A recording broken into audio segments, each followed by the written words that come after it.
Thank you for all things in your name. We give you praise, glory, and the honor. Amen. Amen. All right. Again, this has been a very interesting week, especially for me.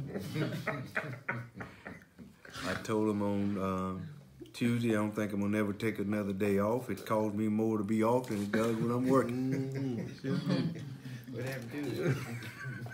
Back up. Was I off Tuesday? Yeah. I think I was off Tuesday. Yeah. I bagged my truck up to my, and pulled that water spigot off. And just, this whole week, it's just been an interesting week. It just, I do better when I'm at the job. I can't, if I break something, it's at the job. They got to pay for it. That's right.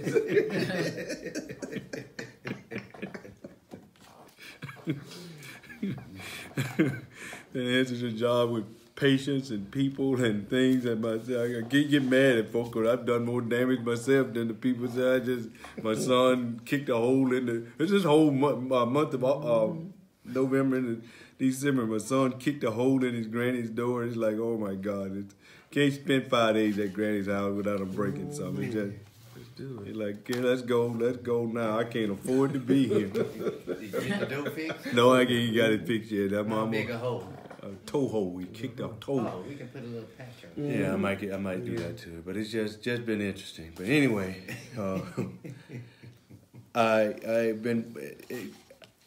two things I hate to do. Whenever I get started doing something, I know there's always going to be a challenge. I hate to teach marriage because then I'm challenged in my own marriage. Mm-hmm. Things, I had just said I was going to go back to teaching. It's not, people call it a series. I won't call it a series. I'm just going to feed you what I'm eating and what I'm learning and discovering. And some of it we already know. Some of it, some new stuff I'm learning. I proposed a question last week, and I think I got the answer to it, which was, if you slapped or hit a citizen of the country, like if I punched Kara or I punched Early or Steve, what would happen to me? I would probably be arrested and they would call that an assault, right? But if you slapped an ambassador from another country, be killed. Yeah. You be killed. That's you have just committed a serious offense. It's more than just an assault. It's a threat. You have not only did you violate that person, you just violated that country. Oh, okay. It's a threat. That's right. You are an international threat to that country. So you thought that you were just hitting that person, and a clear indication of this is when Saul, in the book of Acts, was persecuting the church. When Jesus approaches him in the spirit realm, what did he tell him? Ask him, why are you persecuting who? Me. See, he wasn't just persecuting the people. Right. He was persecuting that country. Right. The country of heaven, because it's a spiritual country. I was telling my wife, this would be easy to explain if it was visible. Because we found that, and you remember when in that Timothy, 1 Timothy 1 and 17, he's king eternal, he's immortal, he's invisible. And this doesn't make it go over well, the fact that he's invisible. But it is a country. And first of all, we come into the conclusion as the year come to an end, and I always do this. I try to sit and see what did I really learn in 2018. What did I really get that no one would make me throw it away, bag up off of it. I'd rather leave you alone than to go back on it. That was absolute truth. One, you cannot use the word ambassador without it being talking about a government official. So Paul said we are ambassadors of Christ. He is actually calling us government officials. And we need to get that. We need to understand that. You need to not let anyone make you be afraid of to understand that. that you are a government official. That's why I'm saying that if you slap an ambassador, if you persecute or you do anything to an ambassador, you are not messing with that person. You are messing with that country that sent that person. Right. Right. And that person, now I understand now. With just that knowledge, I understand why Christ told us to put away your guns. Mm-hmm. Told Peter to put away his sword. You don't need none of this stuff. Why? Because the country that sent you is responsible for taking care of you and protecting you. Mm-hmm. That's what the word save, S-A-V-E, actually mean when you look it up. You are protected from that country that sent you. Mm-hmm. Protected by that country. You are protected by that country. And if someone does something to you, that country is responsible for coming to your rescue, not you. Mm-hmm. That's now. With that being said, remember when Jesus was standing before Pilate, and Jesus makes this statement. He says, "My kingdom is not of this world," because he said, "I could have angels dispense just like that." Why? He was a representative, and he knew that if they did anything to him, that his country could respond just like that. And that's why. When you mess with I'm talking about real people of God. I'm talking about real people of God. Heaven is going to respond. And your life probably will be miserable when he finished with you. You remember when Jesus had said this? It would be better than a milestone. If you offend one of my little ones, it would be better that a millstone be tied around your neck and you dumped into the bottom of the sea. You know where you dead meat. Yeah. That is your country coming to your rescue when someone does. That's not hocus pocus stuff. That's not witchcraft. And people say, "Oh, no. You don't have to say nothing. You don't have to do nothing. All you have to do is keep doing what your country sent you there to do.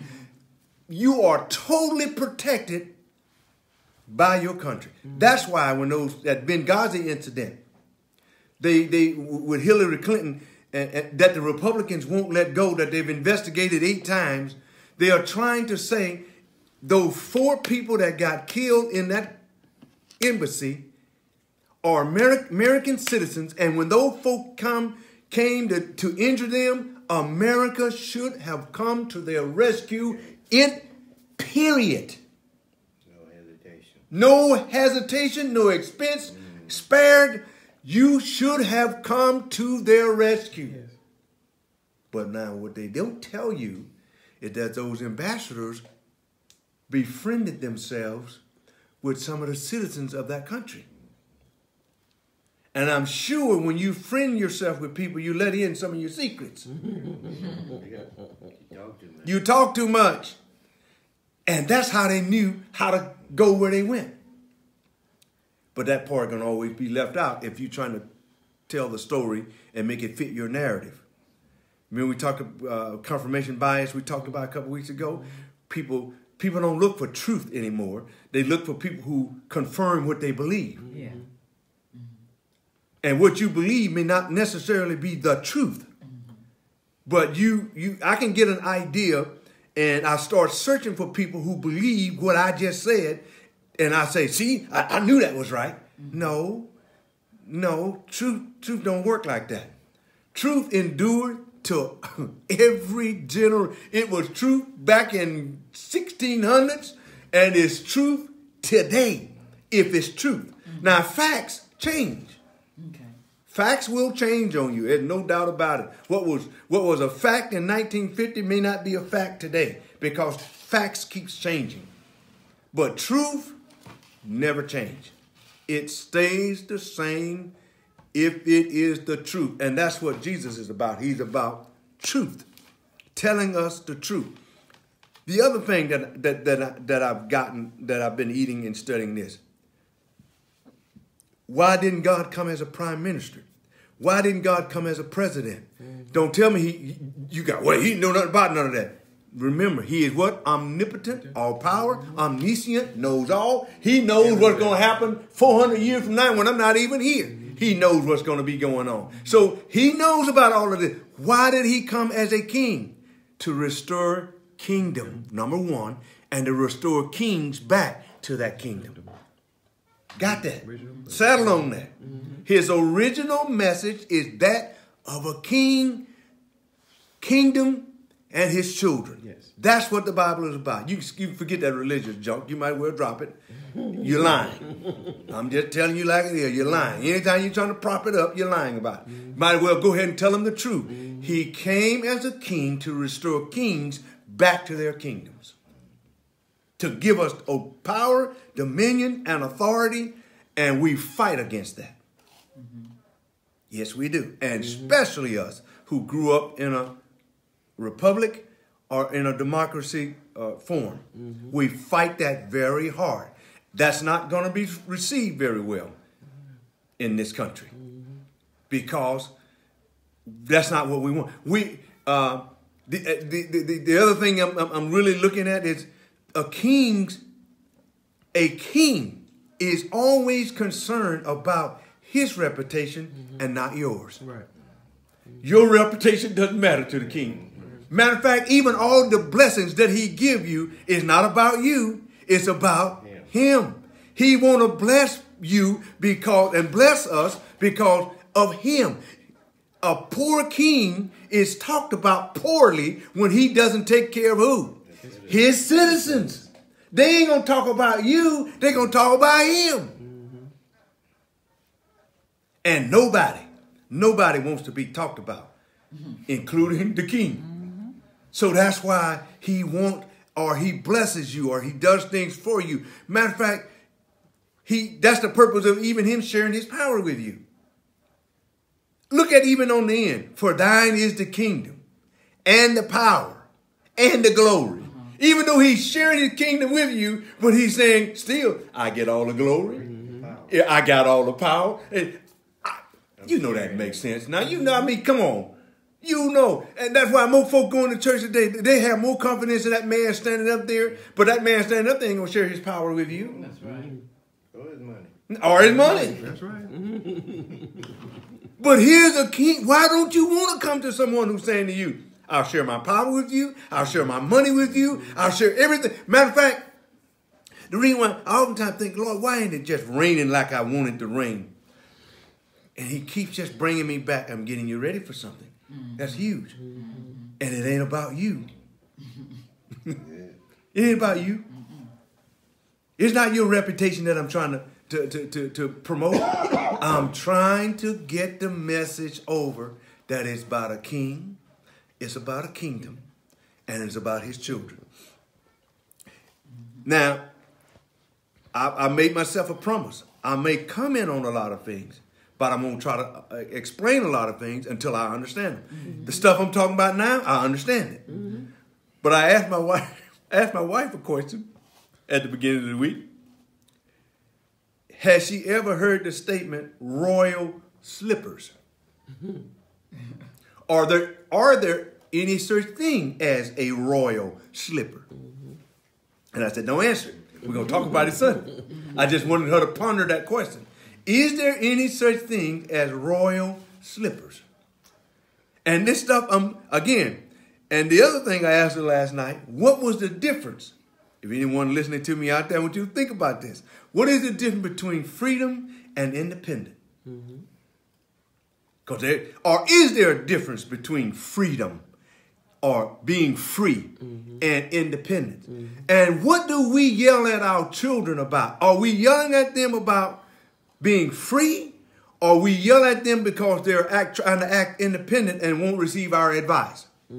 Think about it. Don't answer it now. We're going to try to cover that in a little bit. Because this stuff now I'm thinking, because in a kingdom, there is a difference in independence and being free.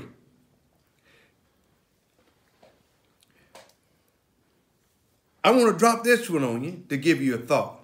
If you bought Queen Elizabeth's castle, would that make you a queen? No. And would that still be called a castle? Still be called a castle, but it won't make you a queen. It won't make you a queen. It's a castle because it's a building. So if buying Queen Elizabeth Castle doesn't make you a queen, what made her a queen? You got it. Yeah, You got it. Because it was in the bloodline. Do you get my point? Mm-hmm. Do you see my point? You have got to be in the bloodline. Living in her castle will not make you a queen. The prime minister cannot make Prince Harry a king. Why? Prince Harry, I think his name is in the bloodline. Same thing about this. You have to be in the bloodline. Going to church saying that you are a citizen of heaven is not going to make you a citizen of heaven. Talking about you saved, ain't gonna, you have to be in the bloodline. You have to have received that same spirit. That's called the Holy Ghost. The Spirit of God. Transferring you. It's not saving you, honey. I wish people would really understand. It's not saving you to bring you to heaven. It's saving you to prepare you to work on the earth. The work in this world is what it's done. For you to take back the kingdom. That's why he said, I appointed a kingdom unto you, just like my Father appointed a kingdom to me. Yes. God's not interested in you coming to heaven. I'm sorry. Glory to God. God's interested in bringing heaven to earth.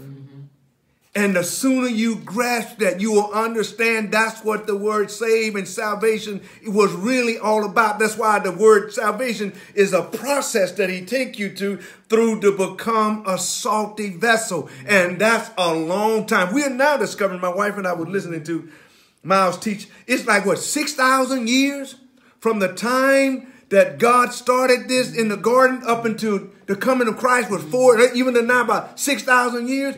Look how long it has taken him. It takes God a long time. That's one of the things that I discovered about it. Take him a long time to do stuff.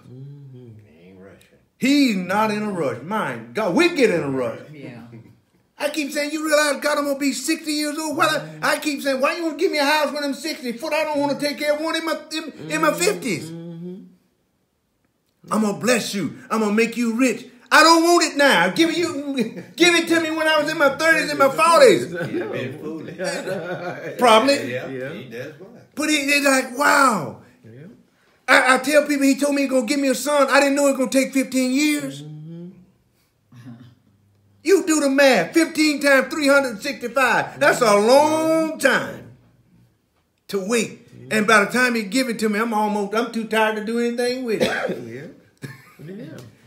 Ain't taught it to catch not one baseball. Took it outside and threw a baseball to him. And his idea of catching a baseball was let it run past him and going, I'm going to get it, Daddy. And I'm just standing there going, my Lord, help me, Jesus. That was his idea of catching a baseball. He went past him. He said, I'm going to get it, Daddy. The boy, he was running hard. I'm sitting there going, oh, my God. Oh, my God, what have you given me at the age of 50? I had my last one at 50, and they start teasing me on the job. I said, oh, I'd already done math. By the time she become a teenager, I'm going to be in my 60s. I'm going to be happy just to wake up. Yeah. Thank you. But it takes him a long time. That's another thing I have just learned about him. That's why I get so, I'm tired. It's like, man, by the time I understand why T.D. Jakes said, by the time he give it to you, the interest of it is almost gone. You don't even care no more. Don't care. But for what? I'm serious. You don't care no more. Man, I'm sick of this. You can keep it. You can keep it for as I'm concerned. I don't care. I don't want it. I ain't gonna be able to do nothing. I ain't gonna be able to do nothing with it. Too tired. By the time I get it, I can't even do nothing with it when I get it. I get on the bus. This is the God heaven knows true. I get on the bus. And a lot of times, I don't even know when it pulls away from the BART station. When I wake up, I'm at the bridge. And I look up at the clock. I said, I knew it pulled off at 4:30. I knew it. I remember it pulling backing away or pulling forward. I don't remember nothing else. Now I'm at the bridge and it's 5:05. So I slept 30 minutes unsound, mouth wide. All I know is that my mouth kept dropping open. I kept closing. And hope nobody heard if I was snoring. Yeah, you was. I'm pretty sure I was. But because I'm getting older and I just really don't care no more. But I just keep learning. I tell my wife, I keep learning stuff. Yeah. And even don't care about how much I learn. He just keeps showing me stuff. And he just keeps showing me stuff. Like, really? You know, it's good. It's good. It's good. My God. And then I go do something stupid and just really make my day long. Yeah, but I don't know. That's just where I am. I don't know where you are in life, but that's just where I am. It's like, oh my God. I get frustrated about being frustrated. I don't know if that's even certain thing, but that happens. But these have been my thoughts here lately. And I was just sitting down there thinking, okay, he's a king. He came to restore kings back to their kingdom. That's why he came as a king. Kings are born into the bloodline. You can't have, it's another thing I learned, you can't have two kings in one place. Right. That's why the king, when Jesus was announced at his birth that he was born, the other king pretended that he wanted to worship him, but actually he wanted to kill him. Right. And he had all the male child killed trying to get to him because he knew that was a revolt against his authority. That's right. But he didn't understand that's right, I'm about to be replaced. But what he didn't get, and which is a lot of times people don't get the whole message, was this is a spiritual king. And yes, it will mess with your natural authority because you'll see it in Daniel. When Daniel was the best friend of King Nebuchadnezzar because he interpreted his dream. But when he made that statue, remember last week we talked about when a king makes a decree. And I was telling my wife, we were going over it again. She was right. The king is a law or an official order. When a king makes a decree or makes an official order, not even the king himself can take it back. That is some awesome power. Yes, it is. But then that's also scary. It's law. And if he said, I'm going to kill you in the morning early, you are dead meat tomorrow, if God don't intervene. See, why did God intervene in Nebuchadnezzar's case? But here's the question. He told Daniel, because he had decreed that anyone don't bow down and worship that statue is going to be put where? In the fiery what? Fiery furnace. Did Daniel have to go in that furnace? Why? Because it was law. He had decreed it, and only God now can rescue Daniel. And he did. He put him in the lion's den. Don't tell me it wasn't God, because read the story about what those lions did. Keep reading what they did to the man that was put in. He ripped them to shreds while they were, but here's Daniel down there lying on them. Playing like kitty cat. Lord have mercy. You gotta know God is your God when something like that. What that was supposed to take you out of here. He was supposed to be dead meat. That fire was so hot when they put him in the fiery furnace, those three guys in the fiery furnace, that it consumed the people that was trying to throw them in there. So you know it was hot. But how come it didn't burn them up? Protection. Why? You are messing. That's what I'm trying to tell you. You are messing with my ambassadors, and it's my job, heaven as my country, to respond and protect you. That's why you didn't need a gun. The sharpest thing you got is the word of God. That's right. The sharpest thing you got is what God tells you to do, what he told you to say. And when you operate in that manner, and you operate on that level, and that's not a great level, all that is a bunch of people that fell in love with God. Were they perfect? Probably not. But they love God. When we were reading the thing last week, Daniel was following the law that God had given Moses, and they were to not worship anything else other than God. That's all Daniel had. That's all he was following. And that's what we get sometime in our life. We run into people that like us or love us, and what God said in his word, or what God has told us to do, come in conflict with what our friends want. And you have to make a decision. And most of the time, it don't go well. Most of the time, it don't go well. You think you something else. You think you better than somebody. Why don't you come over and do this? Why don't you do that? Well, because he told me not to. I don't see nothing wrong with that. I know you don't. I know. See, but I'm not trying to please you. Right. Daniel was not trying to please the king. Why was Daniel so favorable with this king? Due to the history. He had interpreted the dream that the king kept having that was troubling him. And his own men could not interpret it. So they go, let's go get Daniel. There's a man that we know can. He goes before him and tells the king what he was dreaming. Even told the king what he dreamed and gave him the answer to it. And that king, he was so impressed with Daniel. But why then did he make this law? Or decree this law? Because if you keep reading, some of the king's friends, as we call them confidants and buddies, pumped his head up. People will pump your head up, make you believe you more than what you are. Because, see, what he didn't know was that I didn't like Hera, but I pretended like I liked the king, but I was really trying to get the king to make this law to destroy her. So his friends go to him and pump his head all up again. So he makes this, they make it, and I think about it today. People love statues of themselves, don't they? Yeah. Bust. That's what we call them today. We call it a bust.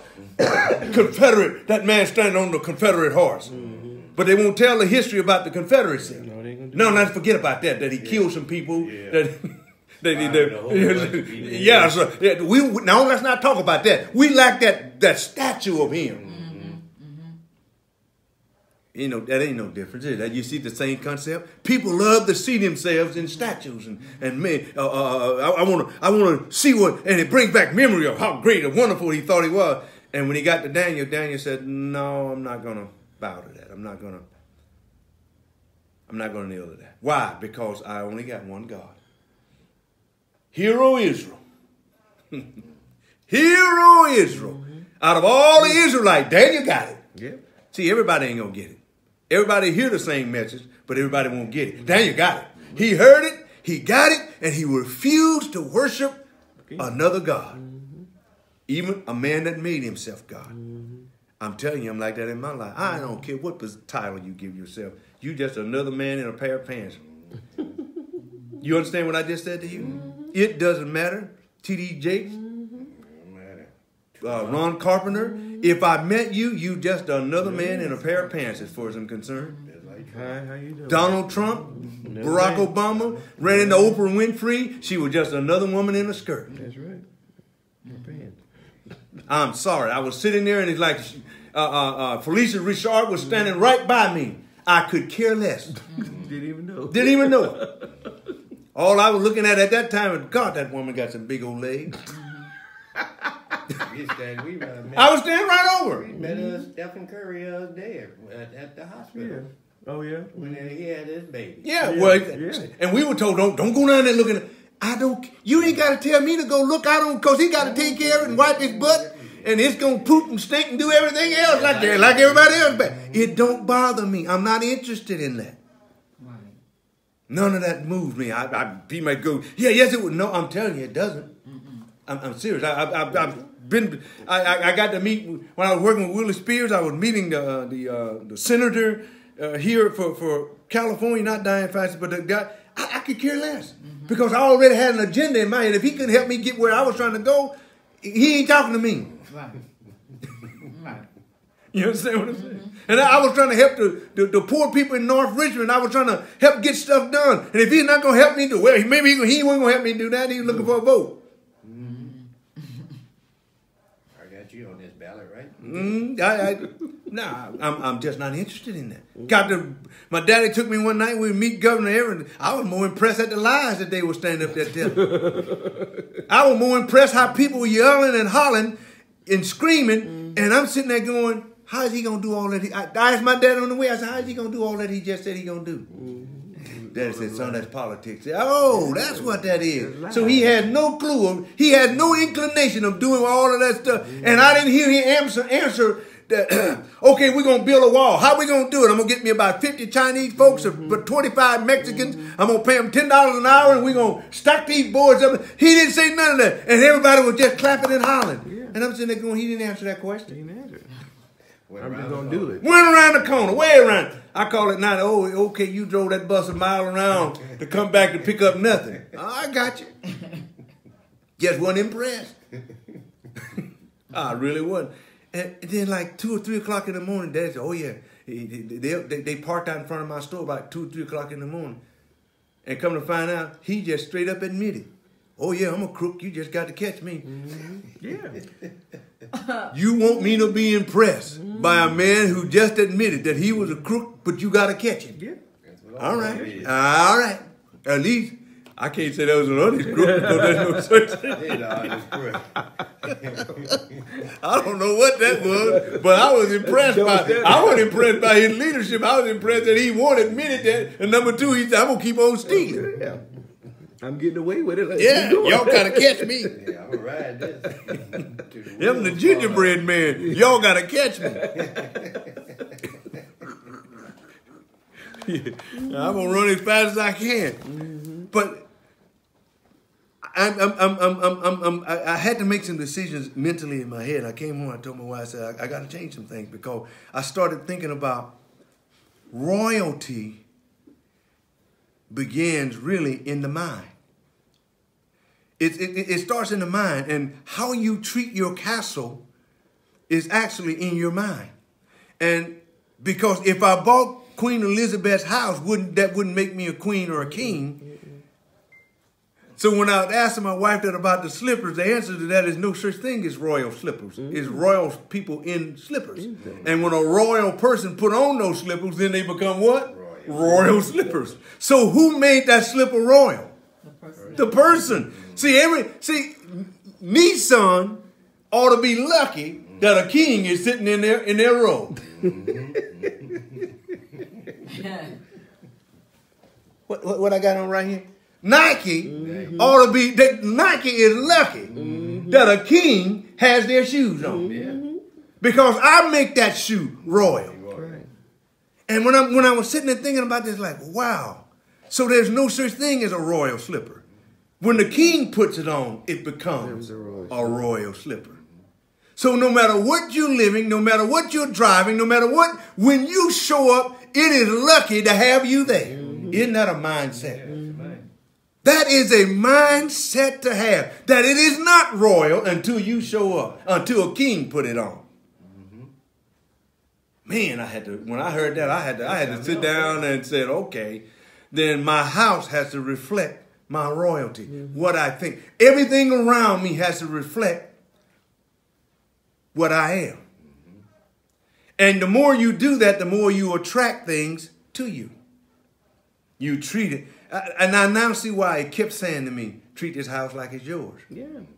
Oh. Because I had the mentality, it's a renter's house. I ain't finna do that. I ain't finna do it. But now it's where I live. It's where you live. You got to take care of where you And live. that's what, and my wife kept telling me that. And when I heard him say this, I said, you know what? This is what my wife kept saying to me. You got to treat it like royalty. Why? Because royalty is living in it. And who knows what'll happen when you get that mindset of treating stuff like royalty. I was telling my husband about a friend of ours was saying that he wouldn't go and sit up at nobody's house and listen to them preach. And I told my husband, I think what it was, he was talking about Jim Jones, you know, how they followed him. And I told him, I think what he was saying was that he wouldn't go to nobody's house that was preaching. But he didn't really, I'm thinking it was about just leading people on. They come in your house and you get ready to lure them into something and take their money, you know, all this kind of stuff. I'm thinking that's what he was going with. Maybe. Well, when I hear that, I hear a bad experience.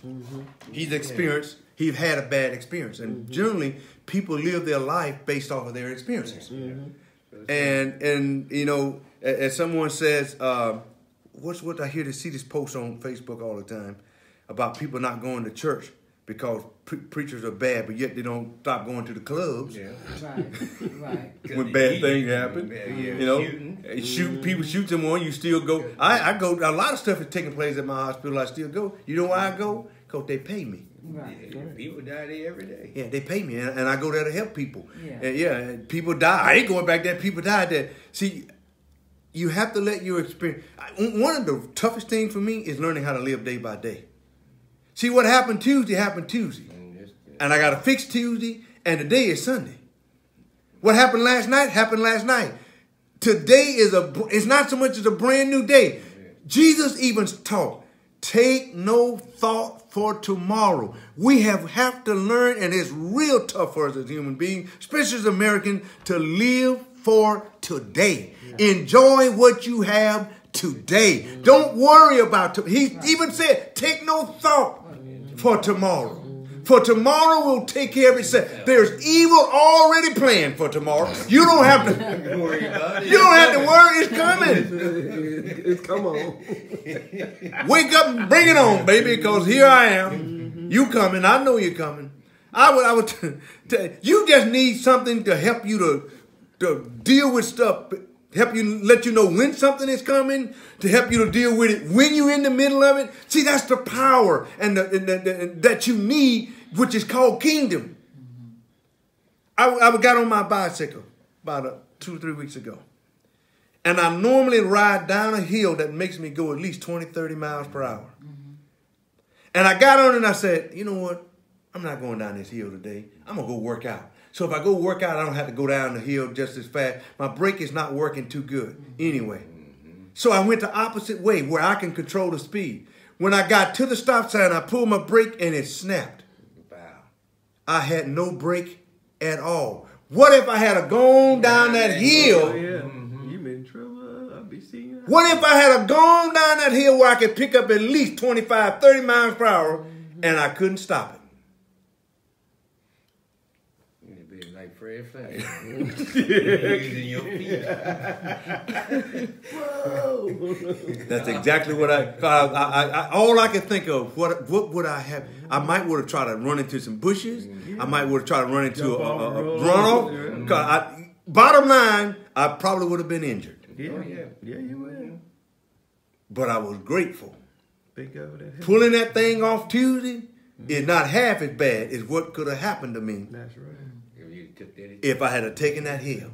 And then when I see patients come in and we have to read their charts and we listen. I sit and I say, I don't have nearly as many problems or as bad as problem as this man got. Or I thank God that he didn't allow this to happen to me.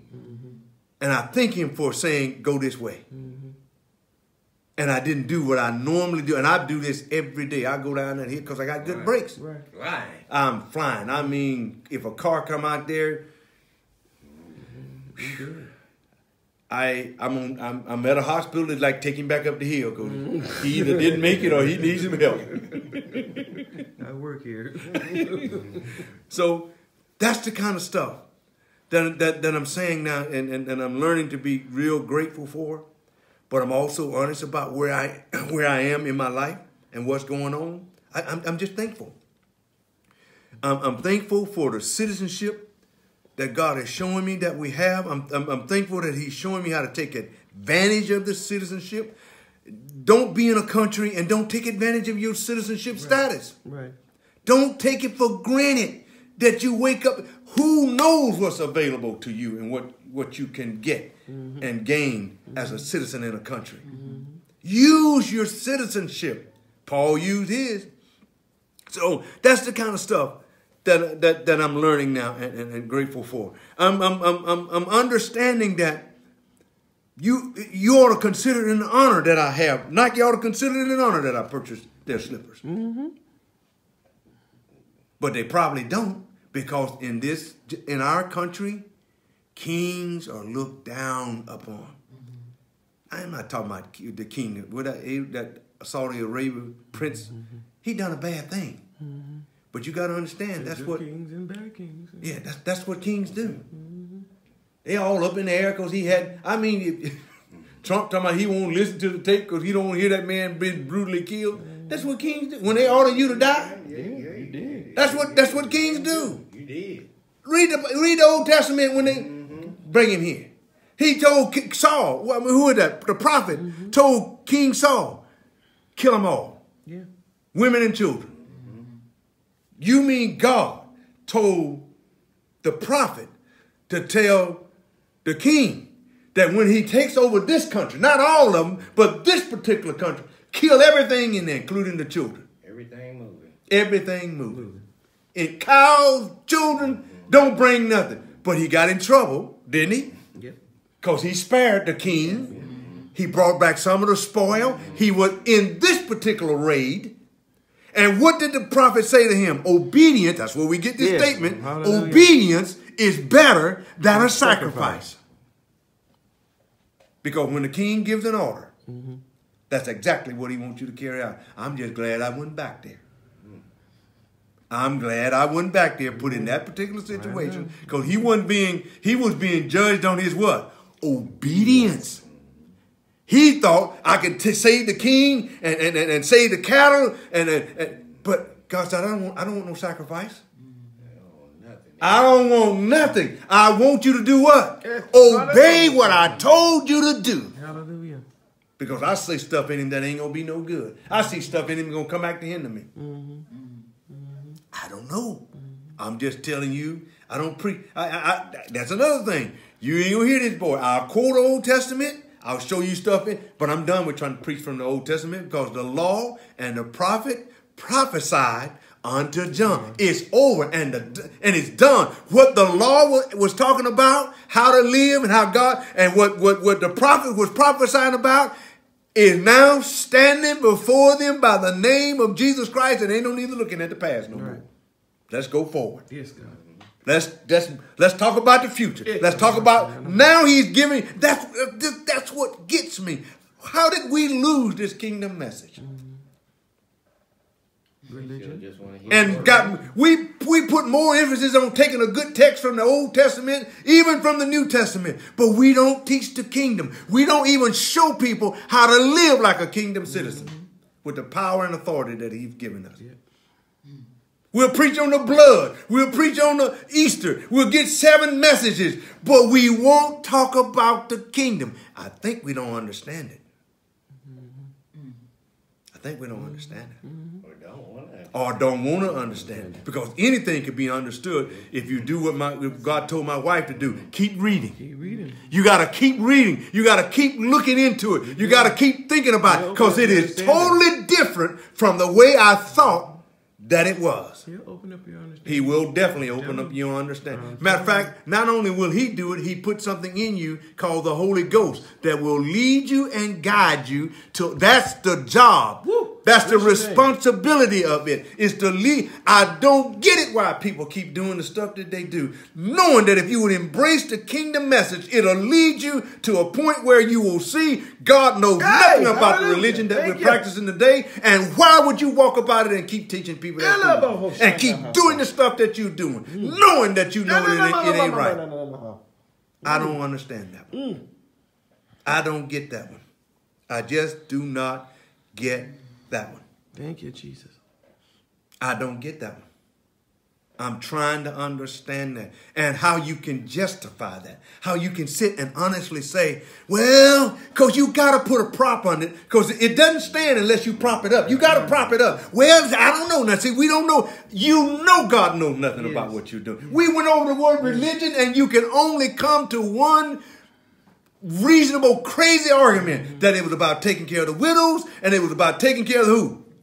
Fatherless. That's all it was about. Nothing about the ceremony acts that we are doing today. And yet, if you're going to talk about it, you got to prop it up. Well, see, I don't know. No, just tell the truth. I have a strong concordance here. I can look the word up. It was only used twice. They put a curve on it. You got to curve it to make it fit. What, bias? Confirmation bias? You got to curve it to make it fit. Because it won't fit if you just tell the truth and stay with it. And my daddy, who was 79, made 79, I asked him, in your 79 years of living, you didn't go to church 79 because you were a baby, but in your 79 years of living, have you ever gone to a church and they had a widow's committee and a orphan committee? He said no. He's Methodist, and he's been Methodist for years. No church has it, does it? Not that I know of.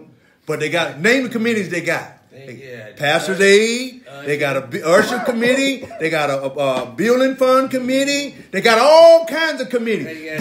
And these are religious acts and ceremonies that we are saying that God told James to tell them, this is the religion that I will accept. And people just put a curve on it. Yeah, but my bishop said, we're not talking about what your bishop said. Why are they feeding other countries and all this when they ain't feeding their own country? Yeah. These are questions that I keep saying to myself, God, are you going to ever put somebody in charge that will do it 100% the way you want it done? That's my question. I'm talking about God is going to get it to a point. People don't believe this. He's going to get it to a point where he's going to put people in charge that will do absolutely 100% of what he wants done and not try to plead. Because here's the problem. The problem is, we worry about our reputation. People worry about their status. They want to be. When I heard this teaching and when I look into no wonder I came in and I said to the presiding bishop, I said to any of them that I'm working with, I don't want nothing from you.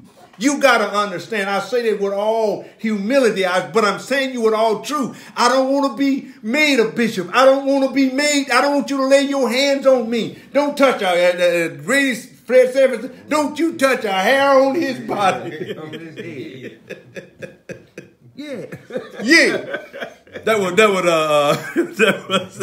was Esther. And Woodrow was drunk all the time. And the Grady was going to beat him up, and Esther was standing up for him. And she said, don't you touch a hair on his body. And he said, yeah. That's the way I feel about it. I do. And it's not being, what's the word for that? They'll call you. You think you something, or you full of pride, or no, because I already know what he's given me, and what he gave me. Arrogance, that's the word. I know what he's given me, and if I can't help you with it, as I told one pastor, if I can't help you, I won't hurt you. I'd rather walk away. But you will never ever get me to agree with what you're doing, because I know God don't operate in that fashion.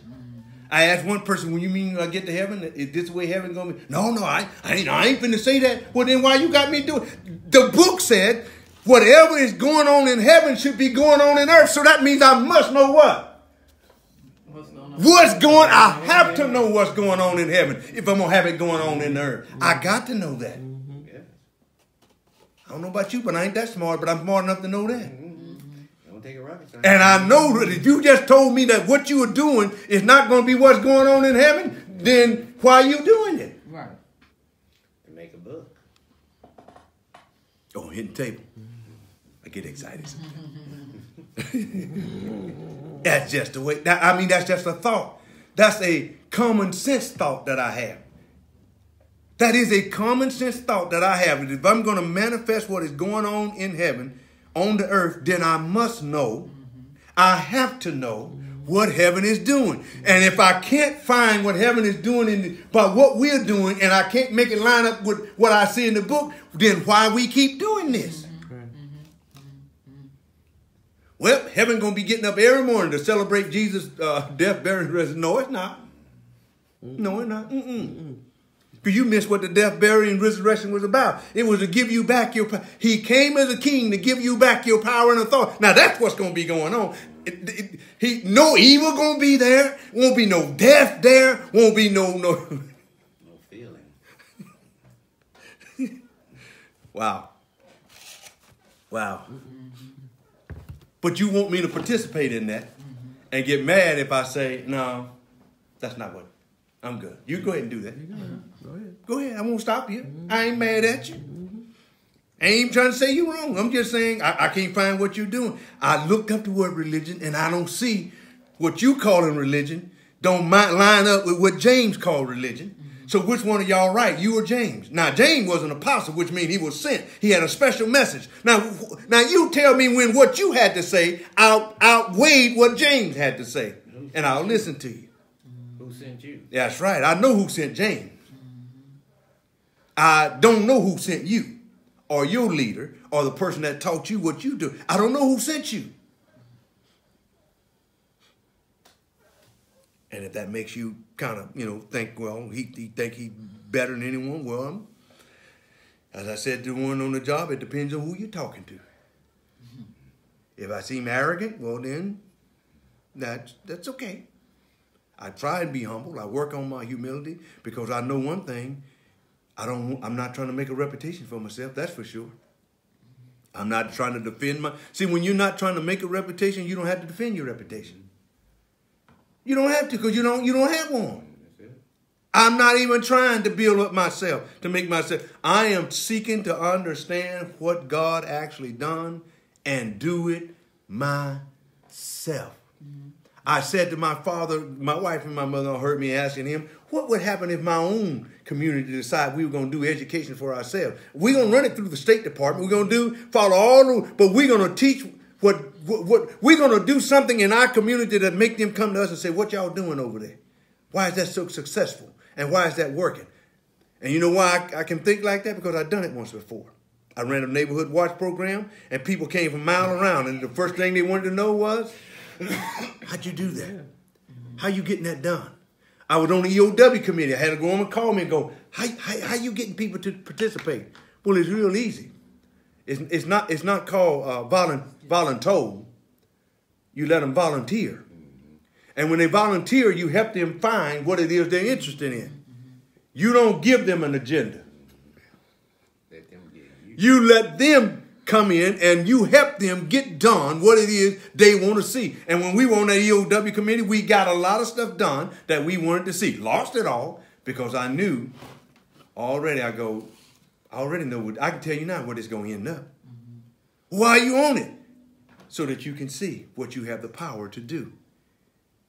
And you also see when you stop, it stops. You don't put nothing in it. You don't put nothing in it, you ain't going to get nothing out of it. And what do people go back to doing when they stop putting stuff in it? Fussing and complaining.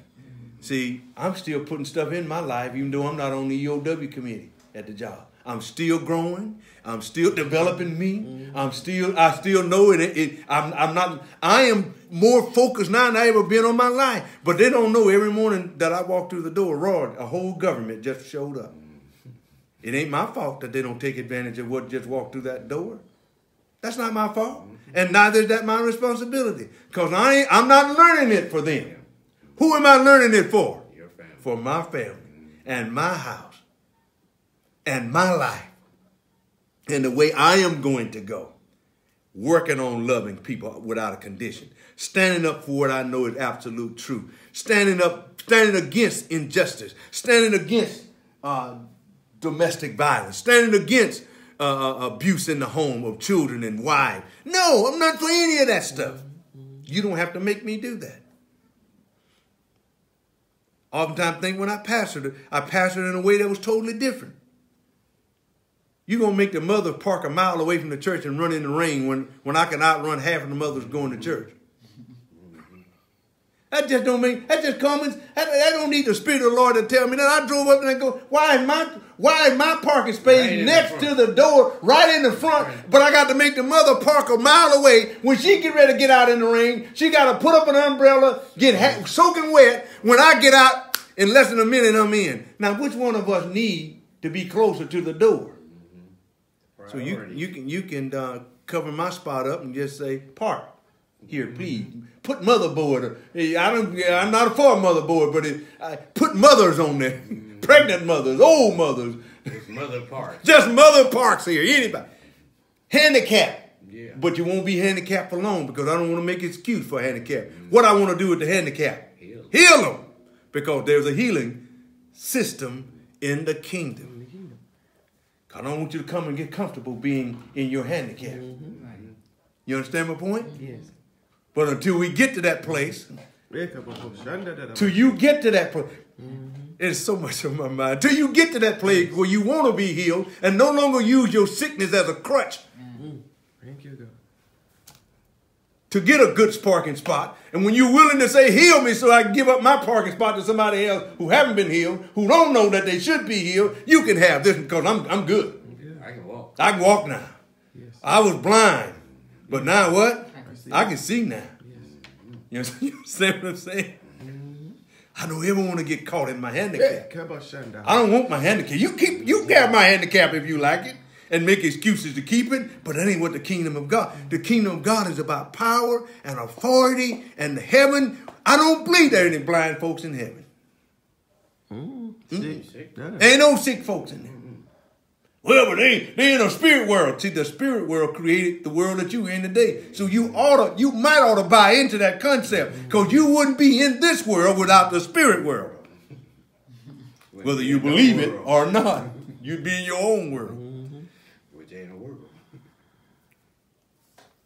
We're going to stop there. I didn't get a chance. I threw that out at you about the difference between freedom and independence. We're going to go over that next week.